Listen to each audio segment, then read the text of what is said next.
안녕하세요. 미국 화단 데뷔하기의 소니아 한입니다.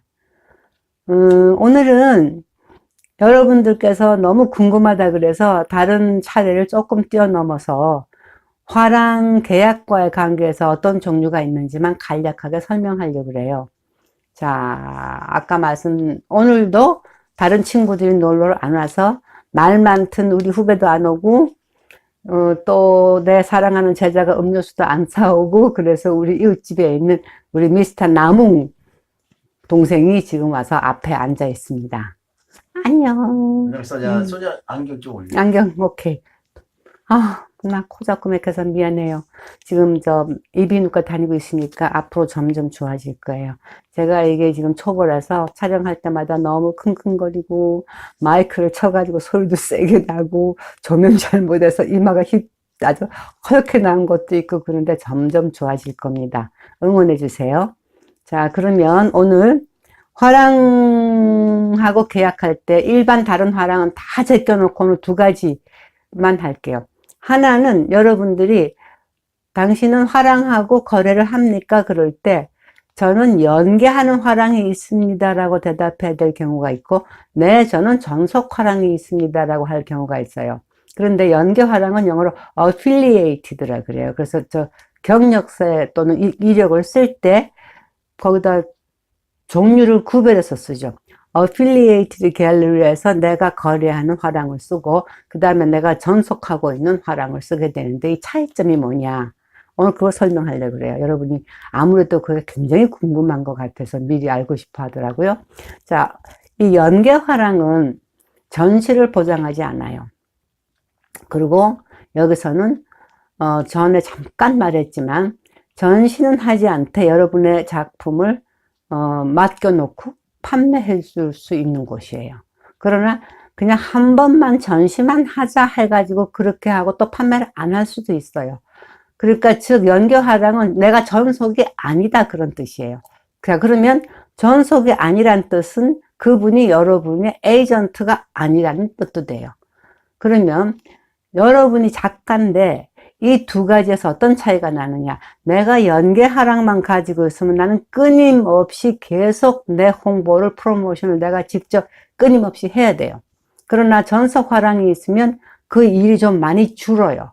왜냐하면 내가 처음 가지는 전속 화랑이 전국 전속은 안 하거든요. 왜냐하면 전국 전속 해놓으면은 이 작가가 많이 크지 못하잖아요. 그러니까 물론 그 전속 화랑에서는 그 지역에 또는 그 주에 전속하고 나머지는 프리로 내가 활동할 수 있도록 놔두는 거죠. 여러분의 실무를 많이 배워야 되는 이유 중에 하나가 또 여러 번 내가 이 강의 중에 말씀드렸듯이 화랑은 두 가지를 본다. 얼마나 끊임없이 작품을 생산하느냐. 어떠한 고통 속에서도 어려운 환경 속에서도 생산을 하느냐. 또 하나는 내가 만든 작품을 얼마나 노출하려고 노력하느냐. 또 한 가지는 비즈니스를 얼마나 실물을 잘 보느냐도 사실 굉장히 중요해요. 근데 여러분들이 실물을 잘 하고 끊임없이 노력하는 사람을 화랑에서 뽑는 이유가 바로 이 전속 화랑이 생겼을 때 한 지역만 전속을 해주기 때문에 그 나머지 지역은 여러분이 계속 노력을 해서 이 전속 화랑에 여러분을 키워나가는 것만큼 여러분이 그 영역을 넓혀줘야 돼요. 그래서 다른 주에 또 내가 전속을 하나 삼으면 이 전속 화랑과 그 전속 화랑은 형제간이 되는 거죠. 그래서 같이 그 지역 커버할 수가 있게 되기 때문에 여러분들이 비즈니스 할 줄 모르고 여러분들이 그런 노력을 열심히 안 하고 또는 실무 경험이 너무 없다든지 게을르다든지 그럴 경우에는 여러분이 어떤 전속 화랑을 하나를 가져도 그 이상 여러분의 활동 영역이 커지지가 않겠죠? 그리고 그 딜러가 전속한 화랑이 얼마나 힘들겠어요. 자, 이런 점이 있는 거고. 자, 그러면 전속 화랑이 뭔지 되게 궁금하죠. 전속 화랑은 전속이 되면은 지역을 정해요. 이 지역은 너는, 나한테 속한다. 그러니까 이 지역을 정해놓은 그 안에서 판매는 그 사람만 할 수 있는 거예요. 내 작품을. 그런데 전속 작가가 된다는 게 왜 이렇게 어려운가 하면은 옛날에는 한 작가가 전시를 석 달씩 했어요. 그러면 1년이 24개월이니까 몇 사람이 할 수 있지? 4사람. 그렇지. 그러니까 1년에 전시를 4사람밖에 못 하니까 3년에 한 번씩 전시를 한다 그래도 3, 4, 12. 전속 작가가 12명밖에 안 되는 거지. 그렇게 힘든 거예요. 그래서 그게 이제 점점 줄어가지고 90일 전시가 이제는 한 달 내지 45일 전시가 됐다가 지금은 거의 한 달 정도를 하는데, 이 에이전시가 된다는 건 무슨 뜻인가 하면 그동안 내가 일일이 모든 걸 다 했죠. 쇼핑하고 뭐하고 편지 보내고 신문사에 홍보하고 어디 가고 다 하는데, 내가 전속 화랑이 생기면 이제 전속 화랑이 내 전시를 잡는 거예요. 그리고 판매할 적에도 자기가 다 알아서 판매하는 거예요. 그리고 홍보도 자기네가 프레스도 다 자기네가 하고. 그러니까 전속 화랑에서는 자기네들이 전시 잡아서 내 물건 가져 나가서 전시하고 와가지고 나한테 여기서 전시했다고 알려만 주기도 하거든. 그러니까 모든 나의 활동을, 그 지역에서 일어나는 모든 활동은 그 전속 화랑이 다 알아서 하는 건데, 이게 왜 어려운가 하면 나같이 아주 피레미, 아주 이제 신인이 그 전속이 되면 가장 전시를 자주 해야 돼. 자, 안경이 흘러내리면 말해주세요. 올리기.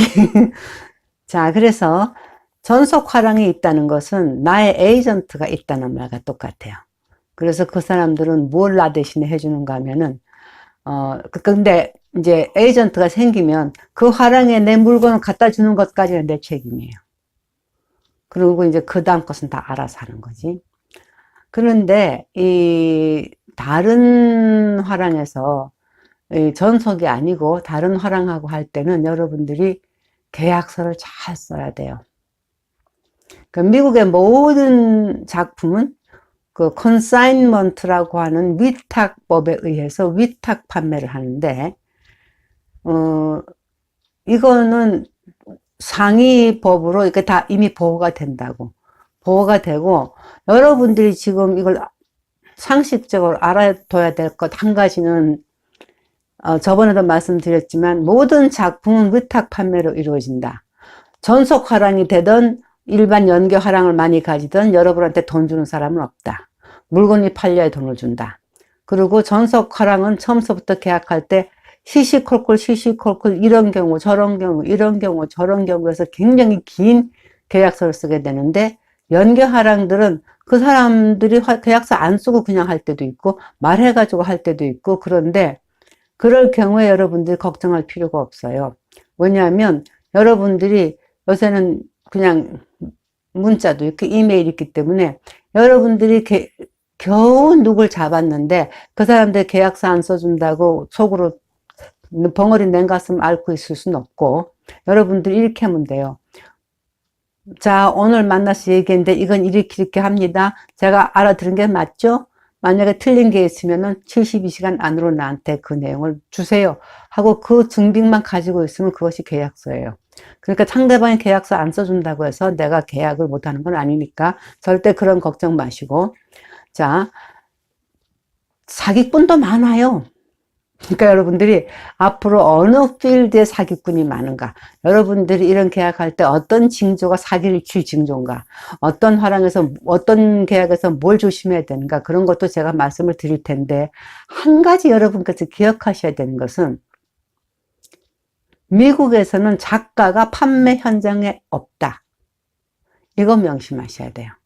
한국에는 화랑에 가면 작가가 판매하는 옆에 있고 뭐 와이프가 대동되고 막 이렇게 저가는데, 미국에서는 작가는 생산만 하지 여하한 장소에도 작가는 없습니다.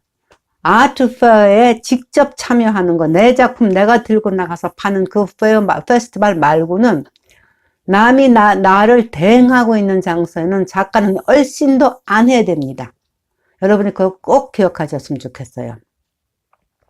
그래서 제가 언젠가 말씀드렸듯이 작가 리셉션에 대해서 따로 말씀드린다 했는데, 내가 그 코멘트를 한 이유는 작가는 리셉션 때만 나가 있지 작품 판매하는 날부터 없어요. 여러분 거기 계시면 안 돼요.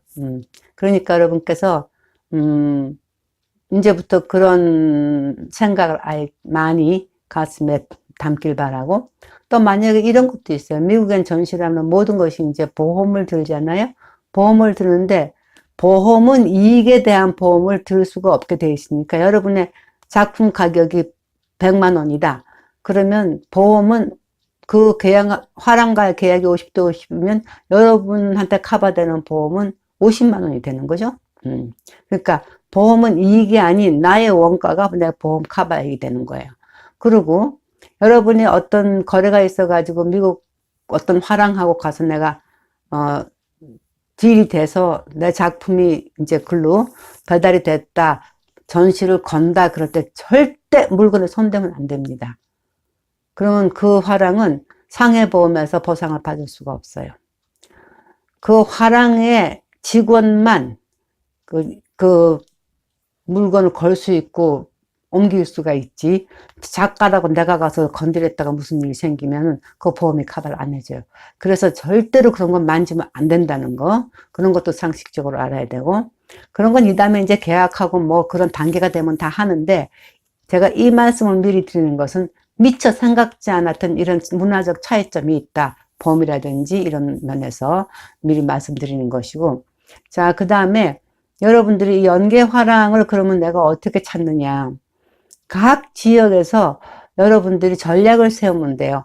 내가 봐서 이 딜러는 나하고 내 물건을 팔기만 하는 게 유리하겠다. 그러면 그 딜러하고는 그냥 파는 계약만 하고, 그 사람은 별로 장사는 잘 못할지 안 할지 모르겠는데 아주 장소가 좋고 거기 트래픽이, 푸트래픽이 많다, 그러니까 말하자면 지나가는 관객이 많다, 그러면 거기는 파는 계약도 중요하지만 전시를 꼭 좀 하자고, 그렇게 하고 차라리 팔 때 퍼센트를 더 주고 전시를 하자고 하는 것이 낫고, 또 근데 전속 계약은 내가 아까 말씀드렸는데 왜 이렇게 어려운가 할 때, 지금 한 달에 한 번을 한다 그래도 크리스마스 한 달 빼고 인벤토리 그 재고 세워내는 거 한 달 빼면은 10달인데 10달 동안에 한 사람씩 한 달을 전시하면은 1년에 10사람이 전시할 수 있게 되는 꼴이니까, 그러면 1년에, 그러니까 2년에 한 번씩 전시하면은 겨우 20사람?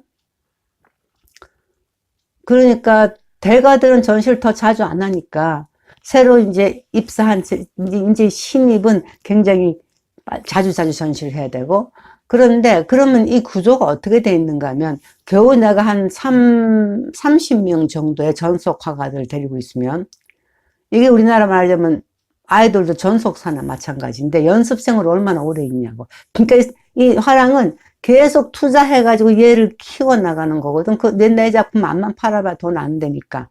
그러면 오랫동안 이 새로 들어온 이 작가를 맨 밑에 층에 놓고 자주 전시를 시키면서 노력해서 이 작가가 커가야 되고, 그동안 또 한 10년 전에 데리고 들어온 중견 작가는 또 한 3년에 한 번씩 전시를 하면서 계속 수집가 좀 더 키우고 더 마켓을 넓혀가면서 그 작품을 팔고, 그리고 이제 오래된 좀 대형 작가, 그러니까 저 위에 있는 대형 작가 언니 오빠들이 저 밑에 맨 신인을 매겨 살리는 거지.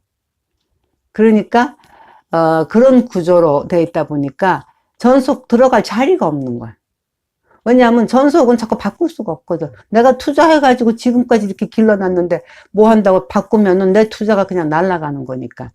그래서 전속할 때 내가 스펙 쌓기나 이 다음에 이력서 쓰기 뭐 여러 가지 면에서 보시면 가장 중요한 것은 이 사람이 얼마나 열심히 작품을 끊임없이 할 것이냐. 그래야지 장기전을 투자를 할 수가 있지. 하다 말다 할 사람 할 수 없는 거고. 또 이 사람이 건강이 나빠서 아파도 안 되지. 그 다음에 이 사람이 작품이 변덕이 많아가지고 막 이거 하다 저거 하다 그러면 또 안 되지. 그래서 나 같은 사람은 아예 그걸 알고 내가 성질이 변덕스러워서 똑같은 그림을 길게 안 그려요. 처음에 샌프란시스코 유명한 화랑에 전속이 됐는데 내가 생각을 한 거야. 옆에서 가만 보니까 아 장난 아니더라고. 화랑 주인 성질도 그렇고 그 작품 자꾸 바뀌면은 나한테 스트레스 줄 것 같아. 하던 거 하라고. 응? 내가 노력해서 그 스타일 이렇게 잘 이렇게 콜렉터들을 발굴해놨는데 너 자꾸 이렇게 변하면 어떡하냐 그럴 것 같아갖고 싹 보니까 아무래도 떠나야 될 것 같아. 그래가지고 내가 혼자 리서치를 했지. 도대체 누구 집에 가면은 내가 내 맘대로 그림을 그려도 잔소리를 안 할까. 그런데 내가 간 데가 그 뮤지엄 관장을 하라 그러는데도 맨날 안 하는 사람이 있었다고. 굉장히 철학이 뚜렷하고 성격도 좋은 사람인데 내가 그 집에 같이 가가지고 나 저기 소속인데 나 일로 올 거라고. 근데 오케이 안 했어. 근데 내가 그냥 가버린 거야. 그래서 그 사람이 그 다음 두고두고 나한테 그랬다고. 나는 너 뽑은 적 없어. 너 뽑은 적 없어. 맨날 그랬는데 내가 글로 갔는데 거기 가길 잘했지? 아니 나 달러 내가 나중에 그림 불질렀잖아. 그래도 그 사람은 오케이 우리 화랑에서 전시하고 불질러도 오케이 그랬거든. 내가 만약에 전에 그 화랑에 있어서 빰 맞을 일이지. 여지껏 길러놨는데 그건 말이 안 되잖아. 그러니까 내가 미리 알아서 그런 성격이 있는 대로 이렇게 옮겨갔단 말이야. 그러니까 그래서 사실은 이런 일도 있다고. 전속 화랑을 했는데 나중에 그 사람 작품이 변하니까 자꾸 그걸 그리라 그래가지고 그 콜렉터들한테 막 자기가 미리 막 성금 받아놓고 그래가지고 작가하고 그 화랑 주인하고 소송 걸려가지고 몇 년 끌고 그런 그 데이비스란 작가인데 그런 일도 있기 때문에 여러분들이 이제 지금은 배부른 소리 같지만 그래도 여러분들이 소속 화랑이 생기고 앞으로 전속이 생기면 그런 것도 생각해서 해야 된다. 이런 것도 사이드로 말씀을 드리고 어쨌든 우리가 지금 앞으로 나아갈 길이 좀 멀긴 해요. 왜냐하면 지금 아직도 우리가 지금 알아두기 시리즈 있잖아요. 1, 2, 3표로 쭉 나가면서. 근데 내가 다음 시간에는 이걸 배우면서 그동안에 팀 짜기를 해야 되는 이유를 여기서 잠깐 말씀드리고 이 다음에 그걸 할 거니까 여러분들이 마음으로 준비를 좀 했으면 좋겠어요. 자, 리서치를 할 때 내 작품 혼자 이걸 리서치하면 시간이 너무 오래 걸려요. 그러니까 한 5명 내지 7명 정도가 친한 사람끼리 이렇게 팀을 짜가지고 화랑 리서치를 하면은 같은 스타일의 작품이 아니더라도 어쨌든 갤러리는 다 봐야 되니까 한 7명 정도가 리서치를 하면서 갤러리의 성격을 분류해 나가면 그만큼 리서치도 짧게 할 수 있다는 거. 그것도 그러고 또 우리가 한국에 있으면서 미국에서 활동하려면 거기에 친척이 하나 있거나 뭐 형제간이 있거나 해서 미국에 살면은 거기를 근거지로 해가지고 우리가 활동을 할 수 있는데 그럴 때 그 친인척들은 우리 미술 세계를 아무것도 모르니까 현지에 있는 우리 교포 아티스트들이 이런 아르바이트를 많이 하거든. 이런 아트 심부름 여기다 보내고 저기다 보내고 그런 거 계약을 할 때 여러분이 팀을 짜가지고 있으면 그 팀을 짜서 그 한 사람에게 알바비를 주고 이런 일들을 해내서 여러분들이 화단에 진출하는데 도움이 될 수 있기 때문에 그런 일도 하고 여러 가지 또 미국에는 그 핸들링 회사가 있어가지고 여러분들이 작품을 미리 해서 갖다가 맡겨 놓으면은 자 이걸 여기 공모전에 보내주세요 저기로 보내주세요 저기다 내주세요 이렇게 하면은 그걸 대신 다 해주는 대행 회사가 있는데 비싸요. 그러니까 여러분들이 7명 정도가 팀이 되면 여러분들이 핸들링 회사를 하나 정하든지 아니면 여러분들이 핸들링 해줄 사람을 하나 정해서 여러분들이 같이 페이해가지고 그 미국 국내 활동을 할 수도 있기 때문에 그런 걸 앞으로 여러분께 말씀드릴 동안 여러분들은 지금부터 할 일은 주변에서 마음 맞는 사람, 미국 화단에 데뷔하고 싶은 친구들하고 5명 내지 7명 10명 이내의 사람들하고 지금부터 유심히 살펴서 팀을 잘 짜주는 것이 여러분들이 앞으로 이 화단을 개척하는 데에 굉장히 도움이 될 거라고 생각합니다. 오늘은 간단하게 이것만 설명드리고 이 다음에 또 재미있는 이야기와 여러분들이 궁금한 건 미리 말씀드리면 차례를 바꿔가면서라도 해드리겠습니다. 질문이 많으시겠지만 알아두기 시리즈를 많이 공부하고 나면 언젠가는 스트리밍해서 실시간으로 질문을 받을 수 있는 시간을 조만간 만들 테니까 그리고 그동안 저 비염 치료도 좀 더 열심히 하고 또 이런 마이크 치는 실수 무슨 여러 가지도 좀 덜 할 수 있도록 연습을 하고 여러분을 만나볼게요. 오케이? 여러분 이 강의가 마음에 들었으면 좋아요 눌러주시고 주변 작가들께 이 채널 소개해 주시고 구독을 꼭 눌러주세요. 반갑습니다. 다음 시간에 만나요. 안녕.